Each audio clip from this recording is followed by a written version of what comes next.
รองเต่านะฮะเรื่องของการประชุมกตรในวันนี้เดี๋ยววันนี้คุณภูมิธรรมเวชยชัยรักษาการนายกนะครับก็จะเป็นประธานการประชุมกตรในการแต่งตั้งยกย้ายนะครับ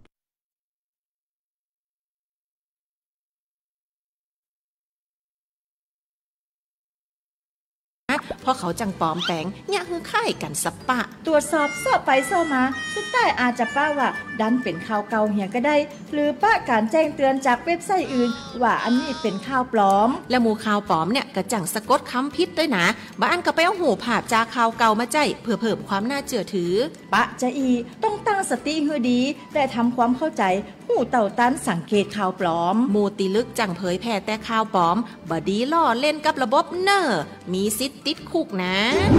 ปรารถนาดีจากสำนักงานประชาสัมพันธ์ที่ 3 กรมประชาสัมพันธ์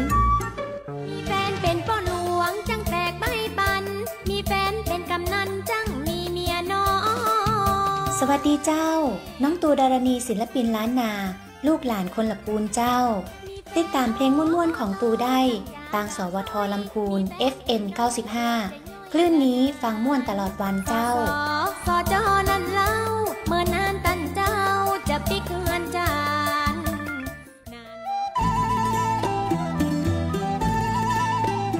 ละปูนเดินหน้า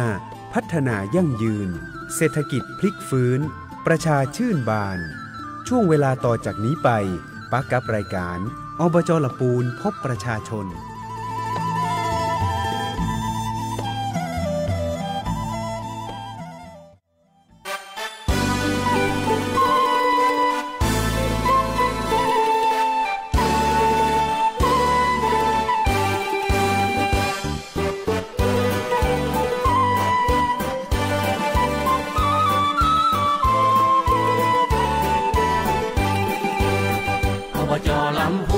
ศูนย์รวมใจใต้ฟ้าสีครามหนึ่งในสยามเป็นสมญานามชื่อเสียงเกรียงไกรสวยงามสง่าคือธงไตรรงค์โบกปลิวสวัยเราภาคภูมิใจที่เป็นหนึ่งในอบจ.ลำพูนรายรอบเรียงรายด้วยท้องทุ่งนาป่าเขากว้างไกลท้องเปล่าพราวพรายแสงสีเรืองรองยามต้องแสงสูงลมแรงเหลืองอารามงามระยะครารุ่งอรุณเพราะด้วยผลบุญทั้งเรามาร่วมชายคาแห่งนี้เรามีความรักและความผูกพันสวัสดีเจ้าสวัสดีคุณผู้ฟังคุณผู้ชมทุกท่านนะเจ้าวันนี้พิเศษสุดๆเลยนะเจ้ากับรายการอบจ.ละปูนพบประชาชนนะเจ้าท่านผู้ชมทางไลฟ์สดหันแล้วนะเจ้าวันนี้อยู่กันกับท่านนายกองค์การบริหารส่วนจังหวัดละปูนเจ้านายกเฮงวีระเดชผู้พิสิทธิ์สวัสดีเจ้านายกเจ้าสวัสดีครับดีเจออยครับเจ้าได้เจอกันเป็นเมื่อนะเจอกันนอกต่างนอกเราได้เจอกันในรายการแม่นครับเพราะว่าไม่ค่อยได้มานะครับเพราะส่วนใหญ่จะติดภารกิจช่วงเช้าครับแล้วก็พอเช้าสัก6 โมงกว่าก็จะส่วนใหญ่จะเคลียร์แฟ้มนะครับช่วงนี้ก็เป็นช่วงที่ท้ายปีงบประมาณปี68เนาะก็จะเคลียร์แฟ้มเยอะสุดบางวัน300กว่าแฟ้มทำโมเฮเตอร์300กว่าแฟ้มวันค่ำนี่เซ็นแล้วว่าเจ้ามาแล้วครับซัมเตอร์นี่ก็คือบางแฟ้มเนี่ยก็ต้องอาศัยความละเอียดและส่วนตัวผมเองผมจะชอบเป็นคนที่ถ้าตอนแมลงมาเนี่ยซัมเตอร์ไปลงพื้นที่ไปแอลตั้งหั่นตั้งนี่มาเนี่ยนะครับไม่ค่อยเหลือแรงนะครับก็ตอนเช้ามา6 โมงก็ตื่นมาอากาศสดชื่นเนาะก็จะไปเคลียร์แฟ้มเพราะว่าจะมานั่งดูรายละเอียดในแต่ละแฟ้มแล้วก็บางโครงการนี่ก็ต้องใช้ความละเอียดในการศึกษาน้อยนะครับก็เลยซัมเตอร์ช่วงเช้าก็ลงพื้นที่พ่องนะครับก็ว่าไปงานต่างๆพ่องก็ต้องขออภัยทางดีเจออยตัวนะครับไม่ค่อยได้มาเอลหาตะกี้เลยจีบไว้แล้ววันหน้านี่ต้องมาหากันบ่อยๆนะครับผมก็มีซัมเตอร์ผมไปกาดก็มีประชาชนถามเนาะอย่างผมไปเตียวกาดจตุจักรนะแม่กาก็ถามว่าเนี่ยรอฟังนายกมาหลายตีแล้วพอมาสักเตือบเดี๋ยวนี้จะไปออกรายการแล้วกะผมบอกว่าไปครับเดี๋ยวเนี่ยไปกะเปิ้ลใครฟังนายกเนี่ยนะครับก็เลยบอกว่าอ๋อได้ครับเดี๋ยวมีโอกาสผมจะเข้าไปนะครับก็เลยบอกเปิ้ลถามเป็นอะไรยังก็ยังมาไปก็บอกว่าโอ้มาเป็นยังครับไม่ได้มีปัญหาอย่างนะครับแต่ซ้ำเสื้อเขาไม่ได้ว่างภารกิจช่วงเช้าจะนักมันแบบประชุมก็อย่างพ่องไงครับก็เลย เลยแบบว่าขอสุมาอภัยพี่ออยตัวแล้วก็ขอสุมาคุณผู้ฟังตัวนะครับวันนี้ปิ๊กมาแล้วครับในรายการสวทลำพูนนะครับก็จะมาบ่อยๆแล้วเนาะจะมาบ่อยๆแล้วครับเอาล่ะคุณผู้ฟังเขาช่วยกันมัดมือท่านนายกไว้ติดกับรายการแล้วนะครับผมเจ้ามีอย่างจะได้อู้จ่ากันเนาะเจ้าเนาะอู้จ่าประชาสัมพันธ์ข่าวสารกันซึ่งเรื่องบางเรื่องเนี่ยโอ้โหมาจากท่านนายกโดยตรงเนี่ยพี่น้องชาวบ้านเขาจะได้รับทราบข่าวสารนโยบายโดยตรงจากท่านนายกองค์การบริหารส่วนจังหวัดเขาเลยนะเจ้านี่เป็นโอกาสที่ดีเจ้าท่านผู้ชมที่ชมไลฟ์สดอยู่ก็ฝากกดไลค์กดแชร์คือตัวละกันนะเจ้ามีคอมเมนต์มีอย่างก็พิมพ์เข้ามาได้นะเจ้าใครถามใครอู้อย่างกันนายกก็พิมพ์มาเดี๋ยวอ่านคอมเมนต์ให้ฟังนะเจ้าส่วนท่านผู้ฟังทางบ้านวันนี้ดีเจออยอยู่กับนายกเฮงนะเจ้าตัวเป็นในห้องส่งเลยนะเดี๋ยววันนี้มีข่าวสารหลายเรื่องเลยที่จะอู้จ่าให้ได้ฟังแล้วก็มีหลายเรื่องที่คงจะได้ขออนุญาตติดตามนะเจ้าการขับเคลื่อนนโยบายของท่านนายกเฮงเปิ้ลซึ่งก็มีหลายโครงการหลายแผนงานนโยบายโครงการที่เริ่มมีความเป็นรูปร่างเนาะจำได้ว่าแต่แล้วนายกเฮงมาแล้วอู้ฟังว่าเดี๋ยวนี้กำลังตั้งไข่อยู่เดี๋ยวนี้ก้าวได้หลายก้าวแล้วก้าเจ้าก็อาจจะด้วยความเป็นระบบระเบียบราชการอาจจะบัดตันใจก็ได้นะครับแต่ว่าบัดตันใจวัยรุ่นบัดตันใจวัยรุ่นนะครับแต่ต้องยอมรับว่าข้าราชการในอบจลำพูนเนี่ยก็ให้ความร่วมมือดีนะครับก็ถือว่าเร็วกว่าหลายๆอบจทั่วประเทศนะครับในการตั้งเรื่องตั้งอย่างก็คือช่วงนี้ที่ทุกท่านจะเห็นนะครับไปชื่นชมและต้อนรับกันได้นะครับเครื่องจักรอบจบดีนี้บอยู่ตึกซักเครื่องนะครับรอต้อนรับเพราะว่าเป็นเวลา3 เดือนแล้วครับนะครับเพราะว่าเรามีประสบการณ์ตอนปี67นะครับปี67ที่เรารู้สึกว่าเอ๊ะเวลาน้ำมันมาเนี่ยมันมาเตื้อเดียวนะครับมันมีอย่างเตือนล่วงหน้ากับตึงเอาบัตรตันการนะครับมันตั้งแต่วันที่ผมรับตำแหน่งใหม่ๆก็คือประเด็นแรกก็คือวางแผนเรื่องเครื่องจักรนะครับในการขุดลอกคูคลองนะครับเคลียร์ทางน้ำนะครับเพื่อที่จะว่าเราพร้อมที่จะเตรียมรับน้ำฝนนี้ดีกว่านะครับโดยขุดจากใต้ขึ้นเหนือน้ำหลักๆที่ท่วมในเมืองลำพูนนะครับก็มีอยู่3 สายนะครับ4 สายน้ำปิงน้ำกวงน้ำทาน้ำลีนะครับ4 สายเนี่ยนะครับเราให้ความสำคัญเป็นพิเศษนะครับพื้นที่น้ำท่วมซ้ำซากถ้าพี่ออยจำได้จะเห็นเวลาผมแถลงนโยบายบอกเขาแก้ปัญหาน้ำท่วมเนี่ยโดยใจข้อมูลทางสถิติว่าพื้นที่ไหนเป็นน้ำท่วมซ้ำซาก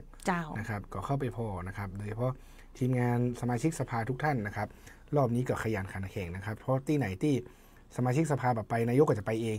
นะครับทุกคนตั้งใจแต่บะมีนะครับสมาชิกสภาทุกท่านเนี่ยโอ้โหด้วยความเป็นห่วงแล้วก็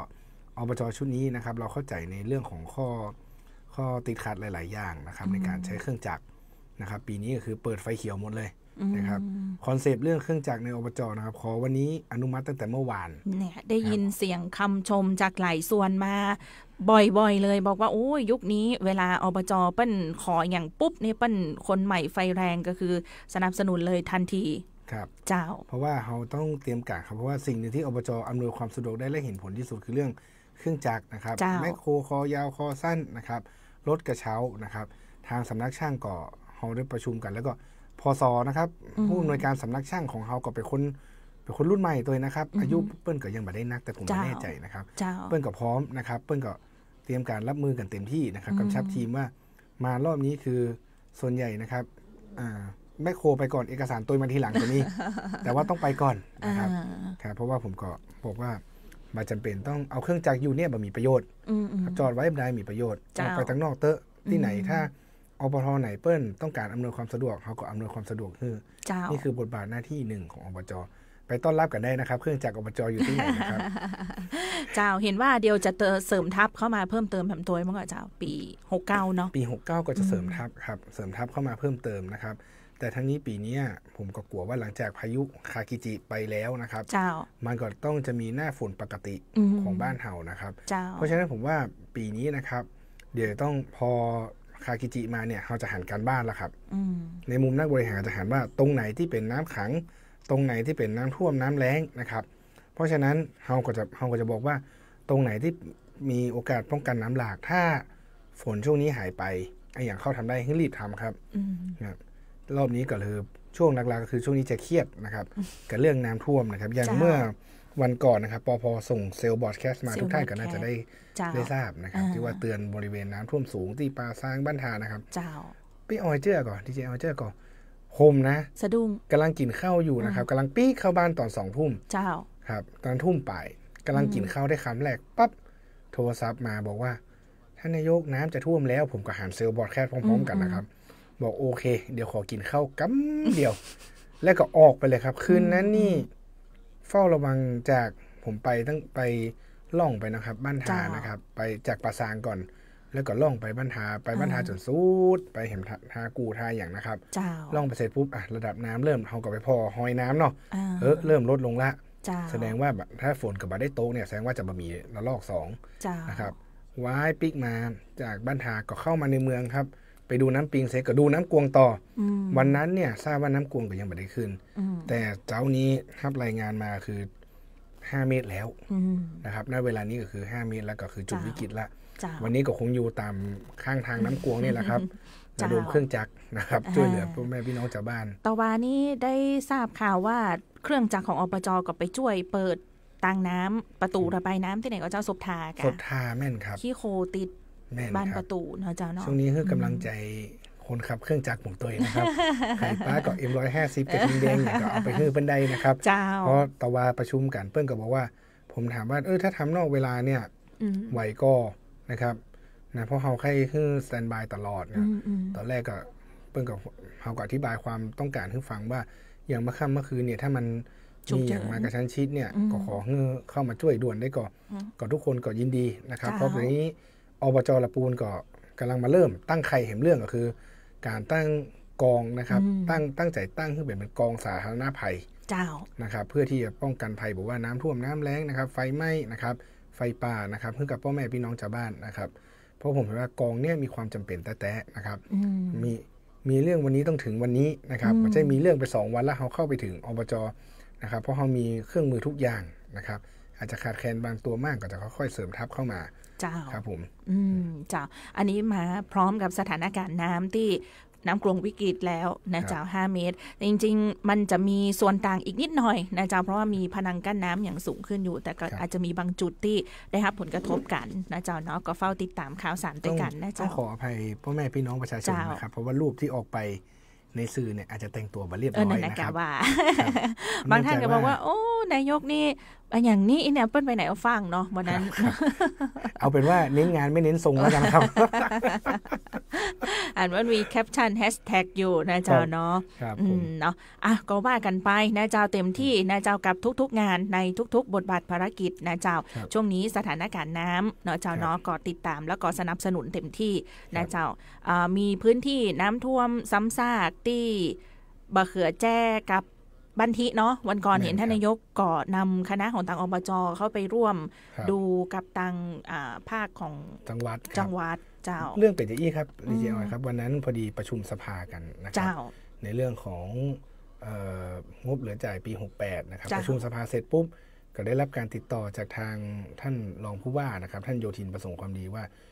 กันเดียวท่านจะไปลงท่านผู้ว่ามอบหมายให้ท่านรองโยธินเนี่ยไปดูพื้นที่น้ำท่วมที่บันทินะครับอาจจะต้องอาศัยเครื่องจักรของอบจ.เข้ามาช่วยเหลือนะครับเขาก็เลยพอถึงเวลาปุ๊บเขาก็เลยไปกันนะครับแล้วผมก็เลยเชิญสมาชิกสภาไปตัวนะครับเชิญท่านประธานเฟรมแล้วทุกคนก็สมาชิกสภาทุกคนก็พร้อมใจกันไปลงพื้นที่กันโม้นะครับจะเห็นว่า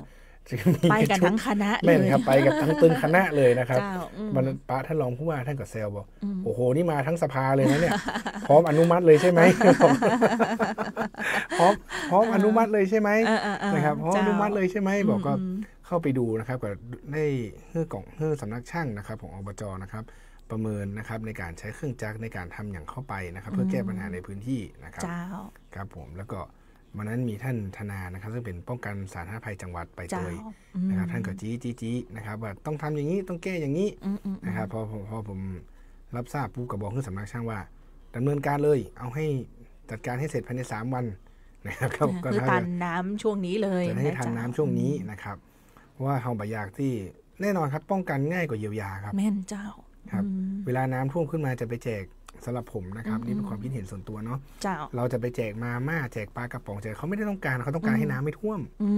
นะครับนี่เราจะป้องกันภัยยังไงเนี่ยก็ต้องอาศัยระยะเวลานิดนึงนะครับแต่พยายามทำให้มันน้อยที่สุดนะครับปีนี้นะครับก็เตรียมพร้อมเครื่องจักรไว้รอนะครับพอเราเอา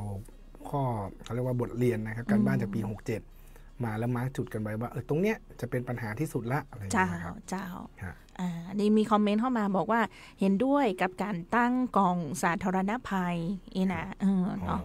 เนาะเพราะว่าก็ถือว่าเป็นหน่วยงานที่รู้สึกว่าจะมีบทบาทสำคัญตลอดทั้งปีเลยแหละมันมีภัยเข้ามาแบบอย่างนี้ครับดีเจออยครับวันละหลายภัยเลยมันเป็นอย่างนี้ครับจังหวัดลำพูนเนี่ยเราไม่สามารถจัดการภัยบางภัยได้นะครับมันจะวนอย่างนี้เลยต้นปีไฟป่ามาหมอกควันครับหมอกควันเสร็จเป็นน้ำแล้งครับน้ำแล้งเสร็จเป็นน้ำท่วมนะครับน้ำท่วมเสร็จพอหน้าหนาวถ้าปีนั้นหนาวจัดก็จะมีภัยในเรื่องของภัยอากาศหนาวเนาะอันนี้มันจะบาดเท่าใดละนะครับแล้วก็จะมีภัยสุดท้ายมาก็คือวนมาที่ไฟป่าแห่งกรรมเนี่ยจะวนมาเนี่ยครับนะครับแล้วก็จะเป็นปัญหาทุกปีถ้าเรามาช่วยกันป้องกันเนี่ยอย่างที่ผมบอกครับป้องกันนะครับง่ายกว่าเยียวยานะครับไฟป่าหมอกควันก็มีมาจาก2 ส่วนเถียงกันไม่จบ1ฝุ่น PM ที่อยู่ในอากาศเนี่ยเกิดขึ้นในพื้นที่เชียงใหม่ลำพูนลำปางแพร่น่านเชียงรายอะไรหรือเปล่า2มาจากต่างประเทศนะครับแต่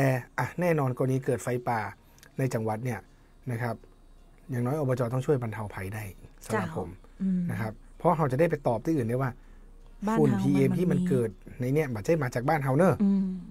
นะครับเพราะนั้นผมก็เลยว่าตอนนี้ทางทีมงานหลังบ้านอบจ.ทีมงานยุทธศาสตร์ผมเนี่ยก็ตั้งใจทำกันบ้านแบบหนักเลยนะครับเพื่อที่จะป้องกันภัยแล้วก็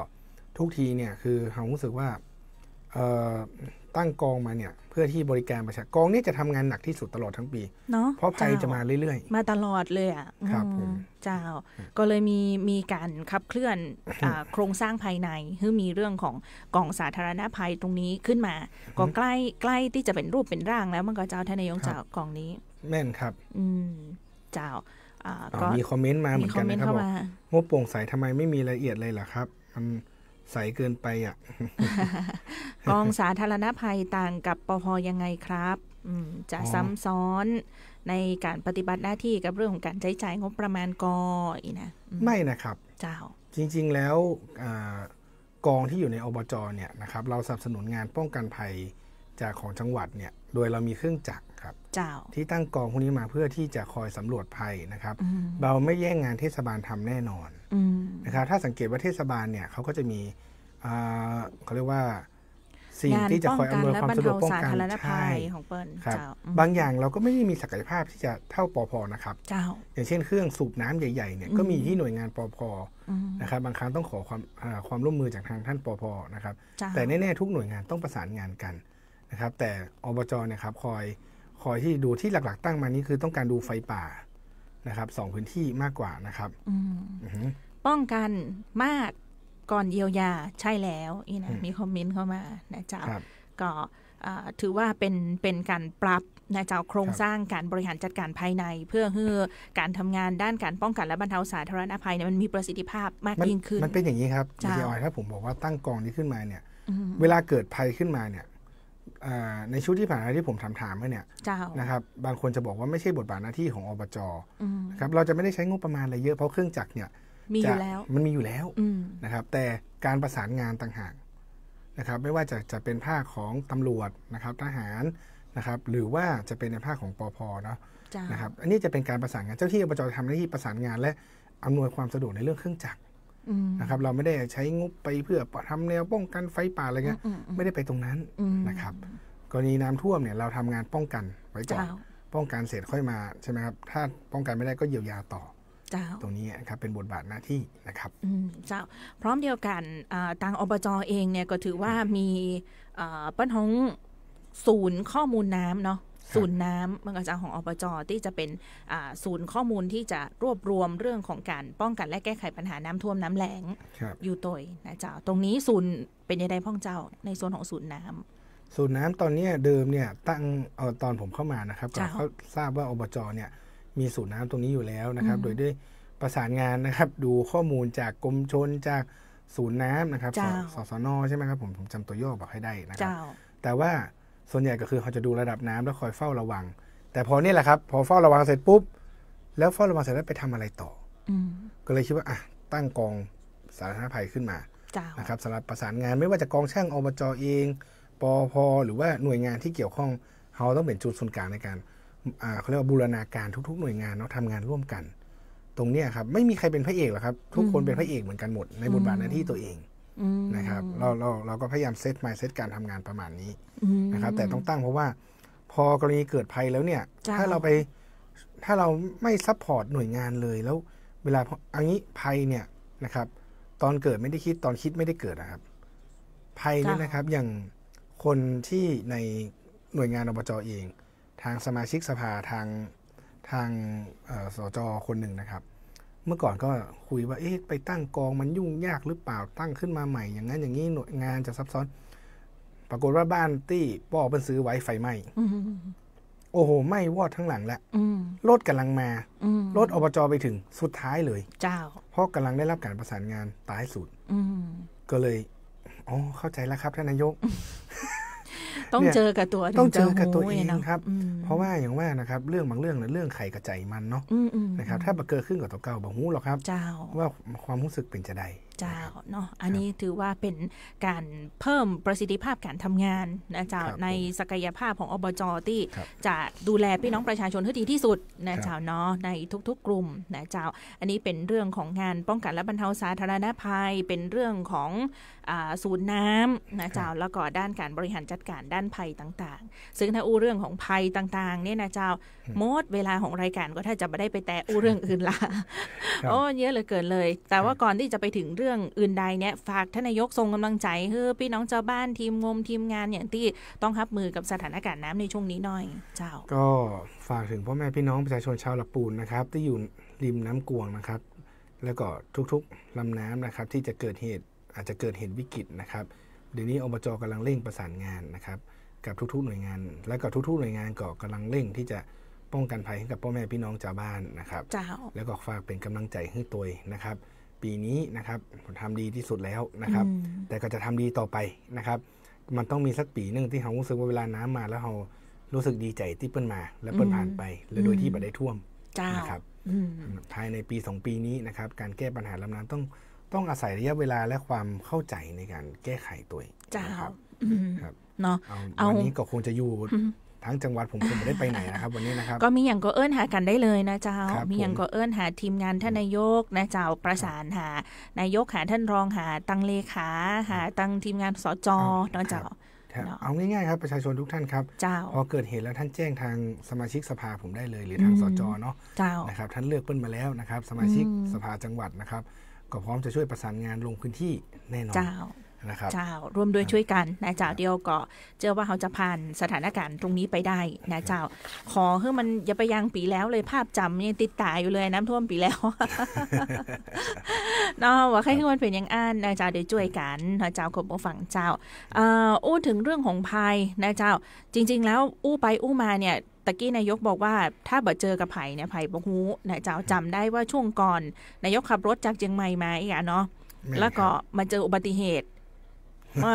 มาเจออุบัติเหตุแล้วทดลองแจ้ง1669ซึ่งศูนย์ประสานสั่งการ1669เนี่ยก็อยู่ที่อบจ.ละปูนตัวเป็นหนึ่งในหน่วยงานของอบจ.ครับ1669เดี๋ยวเล่าให้คุณน้อยวันนั้นผมจำได้ดีเลยครับเพราะอยู่ต่อหน้าผมเลยนะครับตัวผมเองพอดีขับรถไปลงพื้นที่มานะครับแล้วก็ปิ๊กไปส่งทางด้านท่านสมาชิกสภาคนหนึ่งนะครับเปิ้ลก็ลงรถที่กาจตุจักรแล้วก็แยกย้ายกันผมก็ขับรถวนมาแล้วกำลังจะปิ๊กไปเชียงใหม่นะครับกำลังจะขึ้นไปหาลูกชายที่เชียงใหม่ปรากฏว่าพอกำลังเลี้ยวขวานะครับตีไฟเลี้ยวเข้าขวาที่กลับรถหน้าโกลบอลเฮาส์อะครับเลยโกลบอลเฮาส์มาเขาก็ได้ยินเสียงเอี๊ยดนะครับเสียงเบรกรถแล้วก็เฮ้ยเขาก็มองซ้ายมองขวาเนาะปรากฏว่ารถมอเตอร์ไซค์เนี่ยข้อเท็จจริงนะก็คือเลี้ยวมาจากเลนซ้ายสุดแล้วก็จะเข้ามาขวาสุดเพื่อกลับรถผมก็แล้วก็รถกระบะเนี่ยเปิ้ลลบเว้นไปละนะครับแต่ทางมอเตอร์ไซค์เนี่ยบัดได้เข้ามาถึงเลนขวานะครับแล้วก็เฉี่ยวกันเกิดอุบัติเหตุแล้วก็หันต่อหน้าเลยครับคุณยายเปิ้ลปิวลงมาอย่างนี้เนาะผู้ประสบเหตุเปิ้ลก็เขาก็หันแล้วเขาสะเทือนใจเนาะผมก็เลยกลับรถให้เรียบร้อยแล้วก็จอดรถหลบข้างต่างนะครับแล้วก็ถือล่มลงไป2อันนะครับเพราะว่าเขาบอกกล้าเคลื่อนย้ายคนเจ็บนะครับแต่ในระหว่างที่รถเกิดอุบัติเหตุปุ๊บผมก็ลองระบบเลยครับโทร1669ทดสอบระบบเลยนะครับว่าหน่วยงานเขาเป็นจะได้ห้องนะครับก็มาได้ก็จับเวลาก็คือ8นาที นะครับไม่เกินนะครับรถ1669ก่อนมาถึงแล้วก็รับผู้ประสบอุบัติเหตุไปส่งโรงพยาบาลนะครับแต่วันนั้นก็คือลองระบบแล้วก็ก็ยังผ่านอยู่นะครับถ้ามาจ้าหรือนี่เอาแล้วนะเดี๋ยวต้องไปตรวจสอบมันเป็นหน้าที่ชีวิตเนาะท่านนายกเจ้าเป็นหน้าที่ชีวิตก็เห็นว่างบประมาณต่างๆที่ทางอบจ.ได้เตรียมการทั้งในส่วนของงบปี6970อย่างที่ท่านนายกปรับเรื่องของแผนการใช้จ่ายงบเนี่ยก็มีเรื่องของการเติมศักยภาพเพื่อกับท้องถิ่นในเรื่องของรถมันก็จะรถ1669รถกู้ชีพกู้ภัยที่จะเปลี่ยนให้กับบางหน่วยงานที่มันป้อนท้องอะไรอย่างก็มันใจมาเหมือนแล้วเองเหรอ DJI ครับเจ้ารถ1669ต้นเรื่องก็คือว่าเมื่อก่อนเนี่ยอบจ.ซื้อรถ1669นะครับแล้วก็เอาไปส่งให้กับทางอปท.ทุกอปท.นะครับดูแลนะครับครับผมแล้วก็พอผมมาดูปุ๊บก็ดูบัญชีครุพันธ์นะครับก็หันว่าบางคันเนี่ยเปิ้นฮ้องว่าสพช.เนาะการแพทย์ฉุกเฉินเนี่ยนะครับเปิ้นจะบ่ให้ใช้แล้วนะครับเพราะว่ามันเกิน10ปีละนะครับต่อเมื่อเขาจะอัปเกรดในการจ้างเปิ้นก็ว่ามันลดมันมาน่าไว้วางใจนะครับก็เลยได้ปรึกษากับสพช.เปิ้นก็บอกว่าก็มี2อย่างนึงแต่ละท้องถิ่นอปท.เนี่ยจะซื้อรถคันนี้เองหรืออบจ.จะซื้อและส่งไปให้แต่ละอปท.ก็ได้นะครับก็เลยตัดสินใจว่าซัมเตอร์หันกับลำมามึงน้องสุเขายังบัทยอยเปลี่ยนตั้งเมื่อที่ผ่านมาเนี่ยกลายเป็นว่าพอไล่มาปุ๊บมี21คันครับทั้งจังหวัดลำพูนนะครับ22คันด้วยซ้ำนะครับเพราะว่ามีที่เทศบาลทาประดุกเขาท่านเคยซื้อเองไปก่อนนะครับผมก็เลยว่าไม่เป็นไรนะครับในยุคนายกเฮงเนี่ยเดี๋ยวจัดเปลี่ยนขึ้นหมดเลยนะครับเขากับมันนาทีชีวิตอะเรื่องไขใจมันอะนะครับทั้งนี้ก็กำลังพยายามปิ๊กมาพัฒนาระบบ1669ให้เติมเจ้าหน้าที่บุคลากรเข้ามาเพื่อบริการในภาคนี้นะครับก็เลยตัดสินใจครับปี69นี้เปลี่ยนพร้อมกันเลยเปลี่ยนพร้อมกันเลย22กัน22กันเปลี่ยนให้รถคันเก่าถ้าเทศบาลไหนมีความจำเป็นต้องการนำไปใช้ฮับผู้ป่วยไปส่งโรงพยาบาลต่อแจ้งมาครับเพราะมันจะสภาพจะบัจจัยรถฉุกเฉินละนะครับเราต้องปลดใบอนุญาตรถฉุกเฉินออกนะครับตรงนี้ต่างหากที่แต่มันกับล้ำมึงนะสุขปล่อยมามันจะแบบยอมมาเอาปิ๊กมาถึงเขาได้เปลี่ยนเฮ้เนี่ยนะครับก็เป็นจำนวนงบประมาณที่เยอะอยู่แต่เห็นว่าจำเป็นแต่นะครับผมบอกว่ามีสมาชิกสภาถามแต่ไม่ได้ถามในสภานะครับบอกท่านทยอยเปลี่ยนไหมรถ1669เนี่ยนะเพราะว่ามันจะไปเบียดโควต้างบประมาณแต่ละพื้นที่นะที่เขาประฝากที่เขาวางกรอบไว้แต่ละพื้นที่นะครับผมก็บอกว่ารถคันนี้จะคุ้มไม่คุ้มเนี่ยถ้าช่วยชีวิต1คนเนี่ยรถคันนี้มูลค่าล้านกว่าบาท1.6 ล้าน 7คุ้มแล้ว1ชีวิตนะครับ1ชีวิตเนี่ยสูญเสียไปเนี่ย 4-5 คนในครอบครัวเสียใจเนี่ยเยียวยากี่ล้านก็ไม่คุ้มหรอกครับกับปฏิสัมพันธ์ในครอบครัวแต่ถ้าเขาช่วยชีวิตคนได้1คนเนี่ยให้รอดพ้นจากวิกฤตและกลับมาใช้ชีวิตปกติได้เนี่ยคุ้มแล้วสำหรับผมนะครับผมเซนซิทีฟเรื่องนี้เนาะคุ้มแล้วนะครับเจ้าก็ในส่วนของงบประมาณที่ท่านนายกปรับแผนการใช้จ่ายงบเมื่อเจ้าปี69กับ70เมื่อเจ้าเห็นว่ามีการจัดสรรโควต้าให้กับท้องถิ่นเนาะหน่วยงานละ4 ล้านนี่ค่ะที่จะเสนอเข้ามาขยายกรอบครับขยายกรอบท้องถิ่นครับขยายกรอบท้องถิ่นนะครับเพราะว่าจากเดิมเนี่ยเท่าที่เราทราบคือเป็น2.5 ล้านนะครับแต่ผมมองว่าผมก็ดูกันบ้านในยุคเก่าๆที่ผ่านมานะครับเนี่ยนะครับก็ดูเสร็จแล้วปุ๊บเนี่ยก็เลยรู้สึกว่าทุกทีเนี่ยทำไมโครงการมัน2 ล้าน3 ล้านก็แก๊กๆนะครับแล้วเราก็เลยไปพอของข้อบัญญัติงบประมาณปีเก่าๆนะครับอย่างซ่อมถนนเนาะเทศบาลนี้พื้นที่นี้ประสานงานซ่อมถนนมานะครับพอไปจำกัดกรอบ2 ล้าน 5มันก็ซ่อมได้แค่ระยะนึงก็สามารถแก้ปัญหาได้หมดนะครับแต่ว่าปีนี้ก็เลยบอกว่าแจ้งกับสมาชิกสภาทุกท่านว่าปีนี้ขยายกรอบประสานแผนมา4 ล้านเพราะอย่างหนึ่งจะได้แบบต้องไปบทบาทหน้าที่ซ้ำกับทางเทศบาลนะครับอย่างที่เทศบาลทำได้ก็ต้องให้เทศบาลเพิ่งทำก่อนนะครับพอ4 ล้านเนี่ยทุกเทศบาลเนี่ยเพื่อจะรู้สึกว่างบเปิ้ลบ่ถึงนะครับก็ต้องบอกว่างั้นอบจ.จะทำงานใหญ่ๆเนี่ยแต่มันแก้ปัญหาเช่นจะซ่อมถนนก็คือขอซ่อมทั้งเส้นเลยแต่ว่าทำให้มันเชื่อมกันใช่ทำให้มันเชื่อมกัน2 ตำบลเนี่ยแต่ซ่อมแล้วซ่อมหมดเลย มาต้องมาทำปีนี้ทำอันนี้ปีหน้าทำเห็นระยะหนึ่งมาต้องเอามาทั้งเส้นเลยปัญหาในพื้นที่ตำบลมีอะไรบ้างนะครับก็ลิสต์มานะครับเนี่ยมีคุณผู้มีแฟนรายการเนี่ยถามว่าน้ำประปายังดื่มไม่ได้เลยท่านจะซื้อรถแล้วเหรอโอ้โหคนละเรื่องเดียวกันนะคนละเรื่องเดียวกันน่ะจ้ามันคนละเรื่องเดียวกันเนาะไม่เป็นไรนะครับไม่เป็นไรก็น้ำประปานะครับไหนๆเขาเปิดมาเดี๋ยวจะอธิบายฟังในนี้เลยนะครับทีมงานยุทธศาสตร์นะครับเล็งว่าจะทำอำเภอบ้านทิ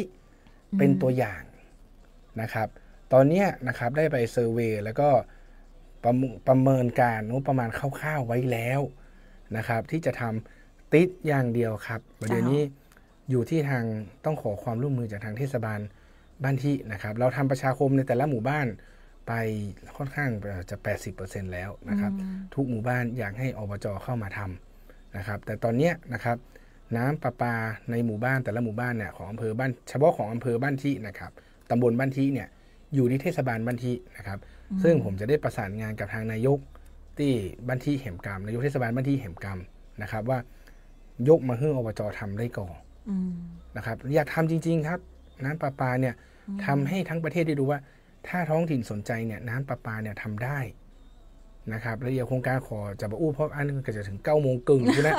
ก็มาแล้วนะครับตอนนี้ก็จะเป็นจุดวัดใจกับผมกับนายกบันทินะครับว่าจุดวัดใจนะครับเพราะว่าแน่นอนว่าการประสานงานก็มีอุปสรรคบ้างครับแต่ว่าก็ผมว่าเดี๋ยวจะลองไปคุยกับทางท่านนายกแปลกอีกทีนะครับว่าเราขอเข้าไปทำได้ไหมทางเทศบาลติดขัดอะไรยังไงไหมเพราะว่าแบบแปลนและรูปแบบเนี่ยทางอาจารย์คณะม.เกษตรนะครับได้ทำไว้ให้หมดแล้วคณะวิศวกรรมม.เกษตรทำให้หมดแล้วครับนะครับอยู่ที่ว่าเข้าไปทำได้หรือไม่นะครับเพจพวกเนี้ยอันนี้ก็น่าจะเป็นเพจเนาะไม่น่าจะเป็นอันนี้นะครับก็จะป่วนอย่างนี้แหละครับพี่ออยช่วงนี้ก็จะเจอเพจอะไรนี้ป่วนบ่อยๆแต่กี้หลังไมค์กับอู้กับนายกอยู่เหมือนกันมีก็เดี๋ยวนี้มีสื่อออนไลน์เนาะที่อาจจะแบบตัวตนจริงบ้างไม่จริงบ้างก็เมื่อกี้ก่อนเข้ารายการก็เห็นทางสวทนะครับก็ได้มีระวังเพจปลอมมิจฉาชีพต่างๆนะครับผมก็เลยบอกว่าจริงๆก็อยากเตือนภัยเหมือนกันนะครับเดี๋ยววันนี้ 11 โมงนะครับในเพจส่วนตัวผมคงจะโพสต์เรื่องเพจปลอมพวกนี้ก็ได้เป็นครั้งสุดท้ายเพราะจะเอาสมาธิไปทำงานละแต่รู้สึกว่าบางอย่างเนี่ยไม่อยากให้ประชาชนลำพูนบางทีเผลอไปกดเข้าไปดูแล้วคิดว่าเอ๊ะทำไมรายชื่อที่คอมเมนต์เหมือนเป็นคนลำพูนเป็นความคิดเห็นคนลำพูนจริงๆหรือเปล่านะครับวันนี้ครับ 11 โมงนะครับที่เพจวีระเดชผู้พิสิทธิ์เนี่ยเพจหลักของผมเนี่ยนะครับเดี๋ยวจะแชร์ให้ฟังแล้วจะเปิดด้วยว่าเบื้องหลังเพจนี้เป็นใครไม่ต้องห่วงครับดีเจออยครับผมมาจากพรรคที่อภิปรายไม่ไว้วางใจเนี่ยดีที่สุดในประเทศไทยตอนนี้นะครับเดี๋ยวรับรองว่าเปิดมาเนี่ยคนลำพูนอึ้งทั้งจังหวัดแน่นอนว่าทำไมมีกระบวนการอย่างนี้อยู่ใครเคยเห็นการอภิปรายไม่ไว้วางใจในสภาเดี๋ยวเจอนายกเฮงแฉให้ดูบ้างเหมือนกันครับไม่แพ้พี่วิโรจน์แน่นอนนะรุ่นน้องจะไม่แพ้พี่วิโรจน์แน่นอนนะครับเดี๋ยวจะแฉให้ดูว่ามีกระบวนการยังไงนะครับแล้วกระบวนการที่เกิดขึ้นเนี่ยทำมาเพื่ออะไรนะครับรับรองครับนี้ 11 โมงนะครับจับตามองที่เพจนายกเฮงได้เลยจริงๆเขาว่าอู้ถึงเรื่องของการ ใช้สื่อออนไลน์เนี่ยมันก็เป็นพื้นที่เป็นช่องทางที่เขาสามารถใช้สื่อสารกันได้โดยเกิดประโยชน์กับส่วนรวมได้นะเจ้าเนาะอยากคือใช้พื้นที่ตรงนี้เป็นพื้นที่อย่างสร้างสรรค์ละกันนะเจ้าในการนำเสนอข้อมูลต่างๆเนาะเจ้าเนาะก็ช่วงนี้เราอยู่ด้วยกันกับรายการอบจ.ละพูนพบประชาชนวันนี้ดีเจออยดีใจขนาดเลยได้เจอกับท่านนายกเฮงนะเจ้านายกเฮงวีระเดชผู้พิสิทธิ์นะเจ้าเนาะก็เปิ้นลงพื้นที่ทำงานเต็มที่นะเจ้าตั้งแต่เข้ามาปฏิบัติหน้าที่พร้อมกับทีมงานของทางผู้บริหารของทางคณะของนำโดยท่านนายกเฮงเนี่ยนะเจ้าก็หันความมุ่งมั่นตั้งใจในการที่จะทำเรื่องต่างๆก็แน่นอนนะเจ้าเข้ามาแล้วเนี่ยมันอาจจะมีปัญหาอุปสรรคอยู่พ้องเนาะท่านนายกเจ้าบางเรื่องอย่างท่านนายกบอกตั้งแต่ต้นละมันมาทันใจระบบราชการมันต้อง1 2 3 4 5มันจะ5 4 3 2 1เนี่ยมันก็ฝืนพี่เจออยเชื่อไหมผมนะตั้งแต่มันมีเพจหนึ่งอ่ะเกิดขึ้นมาปลอมตัวเองว่าเป็นคนลำพูนนะครับ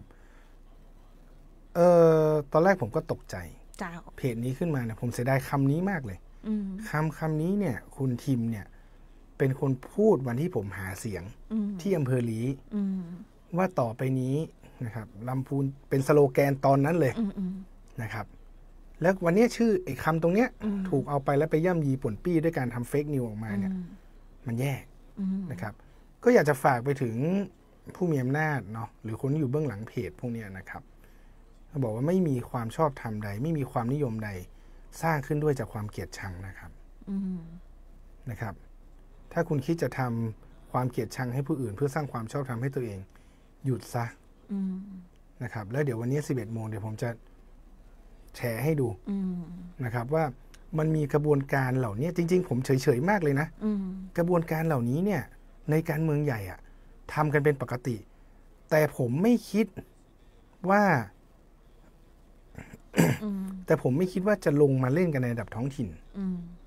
นะครับไม่คิดว่าจะลงมาเล่นกันในระดับท้องถิ่นนะฮะไม่คิดว่าจะทำขนาดนี้นะครับแต่เรื่องนี้เดี๋ยวรัฐมนตรีต้องมาตอบ 11 โมงผมว่ารัฐมนตรีต้องมาตอบขออุบไว้ก่อนแล้วกันว่าจะเป็นรัฐมนตรีคนไหนนายกถามเปิดเลยบอเปิดในรายการนี้เลยบอยเปิดไปหน่อยหนึ่งก่อนละกันนะเจ้าจริงๆแล้วอยากจะบอกท่านผู้ฟังเนาะพี่น้องชาวบ้านหลายๆท่านอาจจะไม่ได้ดูไลฟ์สดบาหันเพื่อคอมเมนต์อย่างเข้ามานะเจ้าแต่หลายท่านฟังอยู่แล้วก็มีเครือข่ายวิทยุที่รับสัญญาณรายการกันอยู่เนี่ยนะเจ้าดีใจว่าหันท่านนายกเฮงเข้ามาทำงานเนี่ยถือว่ามาใหม่ๆเนี่ยหลายคนจะบอกว่าอุ้ยเปิ้ลมาจากภาคการเมืองที่เป็นหนึ่งเดียวในประเทศไทยเลยที่ได้เข้ามาบริหารงานในส่วนของท้องถิ่นอย่างเงี้ยเนาะแล้วจะเข้ากับส่วนราชการหน่วยงานต่างๆได้กออย่างเงี้ยนะเจ้าแต่พอเข้ามาแล้วเห็นความอบอุ่นของพื้นที่ละปูนเขาเนาะบ่ได้มีแบบโอ้ยสีนั้นสีนี้มาจากที่ไหนต่างๆคือทุกคนก็ทำงานแล้วก็ร่วมมือกันเป็นอย่างดีนะเจ้าเห็นจริงๆแล้วต้องเรียนว่าเวลาหันนายกเฮงไปไหนเนี่ยก็จะเป็นน้องที่น่ารักของพี่ๆเนาะหัวหน้าส่วนราชการท่านผู้ว่าท่านรองเนี่ยเหมือนเป็นน้องเล็กนะเจ้าที่น่ารักทำงานด้วยกันตลอดเจ้าก็การทำงานกับส่วนราชการอะไรอย่างนี้นะครับก็ไม่ได้มีปัญหาเพราะว่าผมก็พยายามกำชับนะครับว่าอบจเนี่ยยุคผมเนี่ยเราอยากให้ใกล้ชิดประชาชนมากที่สุดละนะครับแล้วก็หน่วยงานราชการบางทีเนี่ยแน่นอนว่าตัวผมเองมีหูแค่2หูเนาะมีตาแค่1คู่2ดวงก็ไม่สามารถมองได้ยินทุกฟังได้ทุกเรื่องแหละครับแต่ถ้ามีหูคนอื่นช่วยฟังนะครับช่วยมาบอกเรานะครับช่วยมาที่จะรับทราบเรื่องปัญหาเนี่ยอะไรที่เราช่วยเหลือได้ไม่จำเป็นต้องตะคิดตะขวงห่วงใจนะครับช่วยเหลือพี่น้องชาวบ้านไปก่อนนะครับทำก่อนนะครับผมก็เมื่อวานเพิ่งไปเจอท่านประมงจังหวัดมาก็ได้นำไปแจ้งความเจตจำนงส่วนตัวว่าอยากจะขอร่วมงานกับทางประมงจังหวัดนะครับอยากจะผลักดันให้จังหวัดเนี่ยเป็นจังหวัดลำพูนเนี่ยนะครับอย่างน้อยเนี่ยค่อยๆช่วยกันผลักดันเนี่ยให้เป็นแหล่งเพาะเลี้ยงปลาสวยงามได้ไหมนะครับจะเป็นอาชีพหนึ่งที่อีกหน่อยเนี่ยไม่รู้จะฝันไกลเกินไปหรือเปล่าอีกหน่อยเนี่ยใครอยากได้ปลาสวยงามไม่ว่าชนิดไหนต้องมาเอาที่ลำพูนช่วยกันผลักดันแหล่งน้ำให้สามารถเพาะเลี้ยงปลาได้ไหมอะไรเนี่ยครับช่วยผลักดันแหล่งน้ำแต่ละแห่งให้มีความอุดมสมบูรณ์ทำให้ใครทำปลาสวยงามคุณออยเชื่อไหมพูดเล่นอย่าหาว่าผมพูดในวันนี้นะผมไปราชบุรีเมื่อก่อนจังหวัดแทบจะไม่มีอะไรเลยแต่มีปลาสวยงามใครจะไปซื้อปลาก็ต้องไปราชบุรีนะครับผมไปเมื่อก่อนผมชอบเลี้ยงปลาเป็นการส่วนตัวก็เลยคิดว่าลำพูนเนี่ยแหล่งน้ำอุดมสมบูรณ์เนี่ยถ้าผลักดันดีๆเนี่ยพัฒนาแหล่งน้ำเนี่ยเป็นให้สักอำเภอหนึ่งเป็นแหล่งเพาะเลี้ยงปลาสวยงามมูลค่าตลาดปลาสวยงามปีหนึ่งเกือบ 20,000 ล้านนะครับในประเทศไทยนะครับเหมือนจริงๆก่อนหน้านี้ 4-5 ปีที่ผ่านมานี่ละปูนเฮาก็เคยมีการจัดกิจกรรมเกี่ยวกับเรื่องของประกวดปลาสวยงามที่ละปูนเฮาตัวเห็นว่าตอนนั้นนี่ก็โอ้โหสร้างมูลค่าทางเศรษฐกิจได้บ่น้อยเลยใช่ครับแต่จริงๆแล้วมันต้องพัฒนาหลายภาคส่วนคืออย่างนี้ครับน้ำหนึ่งสายเนี่ยไม่ใช่ว่าทุกคนอยากไปตักแต่บางคนเนี่ยที่เขารู้สึกว่าเอ๊ะถ้าเขาอยากจะเริ่มอาชีพเล็กๆในบ้านพ่อเลี้ยงปลาสวยงามเนี่ยควรจะเลี้ยงปลาชนิดไหนตลาดอยู่ตรงไหนจะส่งขายใครนะครับก็จะพยายามผลักดันให้เป็นวาระอีกอันหนึ่งคือปลาสวยงามในจังหวัดอาจจะเริ่มจากงานเล็กๆก่อนจัดโดยอบจแต่ทุกคนก็จะบอกว่าพอจัดโดยอบจชุดนี้ไม่ค่อยเล็กเท่าไหร่เลยนะครับ ดูอย่างง่ายๆครับเห็นทางสวทก็ช่วยโปรโมทนะครับงานเทควีคนะครับ 5-6 กันยานะครับประชาสัมพันธ์ตอนนี้เลยนะครับตอนนี้ตั๋วที่นั่ง 1,200 ใบที่ลงทะเบียนออนไลน์มาเต็มแล้วโอ้ อันล่ำเหลือก็เนื่องจากสปีกเกอร์นะครับได้รับความสนใจจากประชาชนทั่วประเทศนะครับเจ้าที่ตอนนี้กำลังเป็นกระแสหลักๆนะครับก็คือคุณคมสันลีนะครับสงครามส่งด่วนนะครับคุณอยากเป็นหัวแถวไหมนะครับก็มาที่ลำพูนนะครับผมดีใจมากตอนท่านตอบรับนะครับคำเชิญของอบจ.ว่าขอมาเป็นสปีกเกอร์ที่จังหวัดลำพูนนะครับโอ้ท่านยินดีมาครับนะครับใครที่มาก็ตอนนี้นะครับแล้วก็ในงานนะครับผมก็อยากให้ดูสปีกเกอร์ก่อนนะครับหลายๆคนก็มีประวัติที่น่าสนใจนะครับนอกจากคุณคมสันลีนะครับก็จะมีคุณป้อมพาวุฒินะครับfounder นะครับตลาด .com นี่ครับคุณจะทำ e-commerce ในวันตลาดข้างหน้านะครับตลาดเทคโนโลยีมันไปขนาดไหนนะครับอีกอันหนึ่งที่ตัวผมเองก็สนใจอยากจะฟังก็คือในเรื่องของในเรื่องของ FinTech นะครับคุณแบงค์ธนกฤษนะครับถ้าใครนะครับกลัวจะตามไม่ทันนะครับลองนำชื่อนะครับของสปีกเกอร์ไปเซิร์ชใน Google ได้นะครับแต่ละคนเนี่ยประวัติไม่ธรรมดานะครับและรอบนี้เป็นการจัดงานเช็ควีคครั้งแรกของอบจ.ลำพูนเนี่ยอันเนี้ยอยากเจอนายกแล้วก็อยากจะถามนายกว่างานตรงนี้มันเกิดขึ้นจากความตั้งใจหรือว่ามันเกิดขึ้นจากไอ้อย่างถึงมาเริ่มจัดงานเพราะมันไม่เคยมีการจัดงานแบบนี้มาก่อนเลยเกี่ยวกับเรื่องของเทคโนโลยีที่แบบยิ่งใหญ่แบบนี้ในจริงๆครับมันเป็นต้องบอกอย่างนี้ว่ามันเป็นนโยบายผมเองที่เรารู้สึกว่าจะจัดอีเวนต์อะไรเนี่ยมันต้องเกิดผลกับภายในจังหวัดนะครับก็เลยรู้สึกว่าเฮ้ยทำไมคนลำพูนจะต้องคิดถึงวัฒนธรรมหรือเกษตรเท่านั้นเหรอเฮ้ยเราประกาศตัวว่าเราเป็นจุดศูนย์กลางเทคโนโลยีได้นะขอโทษด้วยครับมีคนคิดถึงมีคนคิดถึงนะครับเจ้าก็เลยคิดว่าเอ๊ะเป็นไปได้ไหมนะครับปรึกษากับทีมงานว่าเป็นไปได้ไหมผมอยากให้มีการจัดแข่งโรบอทเกมเนี่ยนะครับให้ทุกคนเนี่ยเข้ามาในลำพูนเนี่ยนะครับมาขอโทษด้วยครับนายกมีคนคิดถึงค่ะคุณผู้ฟังช่วงนี้อาจจะพักผ่อนน้อยหันไปตากฝนมาหลายวันก็เลยคิดว่าเอ๊ะเราลองทำดูนะครับแล้วก็คิดว่าอบจ.ลำพูนเนี่ยทำได้นะครับก็เลยเริ่มคิดว่าจะทำเทควีคขึ้นมาก็ได้ประสานงานจากทุกๆภาคส่วนนะครับภาคอุตสาหกรรมในจังหวัดโรงงานฮาน่าก็ให้ความร่วมมือนะครับหลายๆโรงงานเขาก็จะนำหุ่นยนต์มาโชว์ในอบจ.ลำพูนว่าในโรงงานเขาเนี่ยใช้หุ่นยนต์ในการปฏิบัติการแบบไหนนะครับแล้วก็ได้รับความร่วมมือจากภาคอุตสาหกรรมหลายๆส่วนครับที่เขาก็บอกว่าเขาก็อยากให้มีการจัดงานนี้ขึ้นมาเหมือนกันจะได้ให้รู้ว่าลำพูนเนี่ยที่มันซ่อนอยู่ในเมืองลำพูนเนี่ยคือภาคอุตสาหกรรมที่อยู่ในเมืองเนี่ยเทคโนโลยีเนี่ยขั้นสูงสุดในแทบจะในระดับประเทศแล้วนะครับแต่ประชาชนลำพูนอาจจะไม่ค่อยได้รู้นะครับแล้วก็อีกอันนึงก็คือก็เลยรู้สึกว่าน่าจะมีสปีกเกอร์ที่มาสร้างแรงบันดาลใจนะครับก็เลยคิดโครงการนี้ขึ้นมาก็ร่วมกันหลายๆภาคส่วนนะครับอบจ.ลำพูนก็ผมก็เลยนะครับเริ่มทำขึ้นมาก็เลยคิดว่าเฮ้ยเรามาแข่งโรบอทให้เด็กในลำพูนได้ดูไหมนะครับพ่อแม่ผู้ปกครองพ่อแม่พี่น้องนะครับทุกท่านครับพาลูกหลานมาดูนะครับอย่างน้อยสร้างแรงบันดาลใจให้เด็กนะครับโอ้ยเห็นโรบอทนะครับมีทั้งแข่งฟุตบอลเดินตามเส้นแข่งหุ่นยนต์นะครับสู้กันซูโม่นะครับเราเห็นแต่ในทีวีใช่ไหมบางทีเห็นแต่ใน YouTube นะครับแต่รอบนี้จะได้เห็นของจริงแล้วก็อีกอันนึงที่ผมอยากจะดูมากเลยคือการบินโดรนแข่งบินโดรนนะครับก็คือจะมีเส้นทางนะครับแล้วให้โดรนเข้ามาแข่งนะครับอันนี้ขออนุญาตเรียบร้อยขออนุญาตเรียบร้อยนะครับไม่ต้องห่วงนะครับแล้วก็รอบนี้ก็คืองานใหญ่นะครับหลายๆคนก็โทรหลังไมค์มาว่านายกอยากได้ตั๋วอยากมาฟังผมก็แปลกใจตอนแรกเนี่ยจัดงานครั้งนึงเนี่ยต้องบอกว่าเป็นการวัดใจทีมบริหารว่ากระแสตอบรับจะดีไหมแต่พอเปิดมาปุ๊บทุกคนบอกโอ้ยอบจ.ชุดนี้ทำเล่นใหญ่นะครับเพราะว่าสปีกเกอร์แต่ละท่านนี่ระดับประเทศทั้งนั้นนะครับไม่ธรรมดาสักคนและเห็นว่าการแข่งขันโรบอทที่จะมีการแข่งในงานเทควีคเนี่ยมันก็จะต่อยอดไปถึงการแข่งขันในระดับนานาชาติใช่ครับผู้ชนะในเกมโรบอทนี้นะครับจะได้เป็นตัวแทนของประเทศไทยนะครับไปแข่งที่ไต้หวันนะครับถ้าผมจำไม่ผิดนะครับผมเพราะว่าทีมงานจัดเขาก็บอกว่ามาเอาลำพูนนี่แหละนะครับเปิดให้ใหญ่ไปเลยนะครับรอบนี้ครับประชาชนอยากเห็นเข้าไปเยี่ยมชมกันได้นะครับวันที่ 5-6 กันยายนที่อบจ.ลำพูนนะครับจัดที่สำนักงานอบจ.ใช่จัดที่สำนักงานอบจ.เลยแล้วก็ ก็ช่วยวางแผนจะมีวางแผนเรื่องที่จอดรถที่ผมกังวลนิดหนึ่งนะครับเบื้องต้นก็ได้ประสานกับทางคุณณรงค์นะครับ CEO หมูอินเตอร์นะครับ เข้าไปจอดและข้ามถนนมาได้นะครับ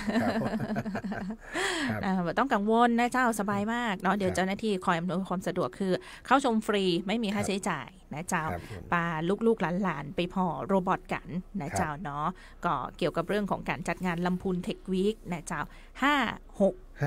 วันพุธวันทืนนี้แล้วนะอาทิตย์หน้าใช่อาทิตย์หน้าแล้วครับเจ้าเนาะเชิญชวนไปกันให้ได้นะเจ้าแล้วที่สำคัญสปีกเกอร์อย่างที่ท่านนายกบอก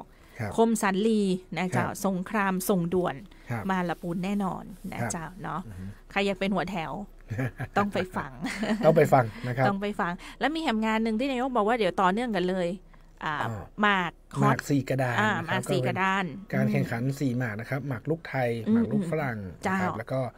ไม่แน่ใจเป็นหมากล้อมด้วยหรือเปล่านะครับแต่การแข่งหมากนี้ก็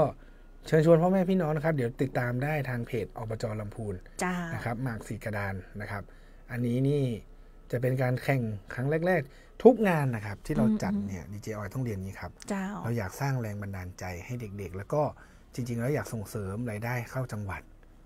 นะครับช่วยผู้ประกอบการในจังหวัดด้วยนะครับให้คนเขาเข้ามารู้จักลำพูนนะครับถ้าไม่มีงานพวกนี้ก็อาจจะไม่ได้ดึงดูดคนเข้ามาในจังหวัดนะครับก็ฝากติดตามข่าวสารนะครับในเพจอบจ.ลำพูนได้นะครับช่วงนี้จะมีอีเวนต์เรื่อยๆนะครับแล้วก็แต่ละอีเวนต์เนี่ยรับรองว่าเราทำให้ทั้งทีนะครับทำให้ดีไว้นะครับเนาะวันนี้กับท่านนายกเวลานี้แบบเดินเร็วมากเลยนะเจ้า อาทิตย์หน้ามาแหมเนยเจ้าท่านนายกมีหลายเรื่องที่อยากจะถามแล้วก็ยังไม่ได้กันเวลาบป.ตะไดเตื้อนะเจ้าในช่วงท้ายๆรายการนี้นายกมีอย่างอยากจะกับพี่น้องชาวบ้านท่านผู้ฟังโดยเฉพาะท่านที่ฟังรายการวิทยุอยู่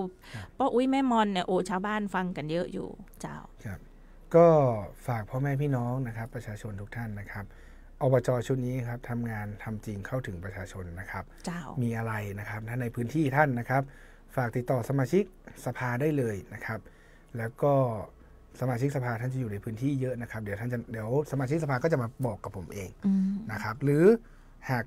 หาสมาชิกสภาไม่เจอนะครับติดต่อผมด้วยเพจเฮงวีระเดชผู้พิเศษนะครับแชทข้อความไปเลยแชทข้อความไปเลยผมอ่านทุกแชทนะครับและพยายามตอบด้วยตัวเองทุกแชทนะครับแล้วก็หรือว่าจะติดต่อผ่านทางเพจอบจ.ลำพูนก็ได้นะครับแต่เพจอบจ.ลำพูนผมไม่สามารถเข้าถึงไปดูได้นะครับก็ติดต่อร้องเรียนปัญหามาที่เพจทักแชทที่เพจเฮงวีระเดชผู้พิเศษเป็นภาษาไทยนะครับทักแชทมาได้เลยแล้วก็อีกเรื่องหนึ่งครับกรณีต้องบอกตรงๆว่าถ้าเป็นประชาชนที่เป็นคนลำพูนจริงๆนะครับแจ้งความเดือดร้อนมาจริงๆนะครับ